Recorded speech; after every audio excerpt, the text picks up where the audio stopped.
जय जवाहर, मैं हूं तपेश जैन और देख रहे हैं आप बड़ी एक रैली निकल रही है। जितेंद्र अग्रवाल दाऊ जी हमारे साथ में, हम लक्ष्मी नारायण वार्ड से निर्दलीय प्रत्याशी है, पतंग छाप में लड़ रहे हैं। क्या कहेंगे दाऊ जी, किन मुद्दों को लेकर चुनाव लड़ रहे हैं हम? सबसे बड़ा मुद्दा यह है कि यहाँ पर बीजेपी कांग्रेस के प्रत्याशी कई समय से पुरानी बस्ती में मतलब जीतते जा रहे हैं, उसके बाद भी पुरानी बस्ती का विकास वैसी का वैसी है, कोई ध्यान नहीं देता है। हम लोग को कुछ समझते नहीं है, यहाँ के नागरिकों को ये समझते हैं कि जैसा बोलेंगे वैसा कर देंगे।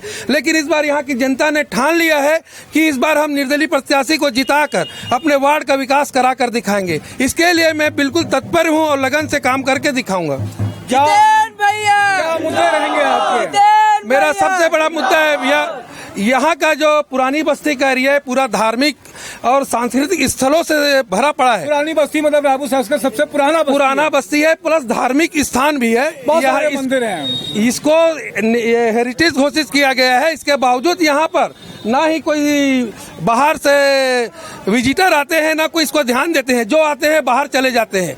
तो मैं इस बार पर्यटन को पूरा यहाँ पर व्यवस्थित करूंगा, यहाँ पर रोजगार लाऊंगा और महाराजगंज के आसपास में बहुत बड़ा फिश एक्वेरियम बनवाऊंगा जो छत्तीसगढ़ का सर्वप्रथम रहेगा, जो देखने के लिए दूर दूर से इसको आएंगे। जनता से क्या कहना चाहोगे आप? जनता से निवेदन है, इस बार जितेंद्र अग्रवाल पर विश्वास कीजिए और देखिए कि जितेंद्र अग्रवाल जीतने के बाद आपका सर नीचे नहीं होने देगा, ये विश्वास दिलाता हूँ। बहुत अच्छी बात है। मेरे साथ में दिनेश साहू जी भी है। जय जवाहर, जय छत्तीसगढ़।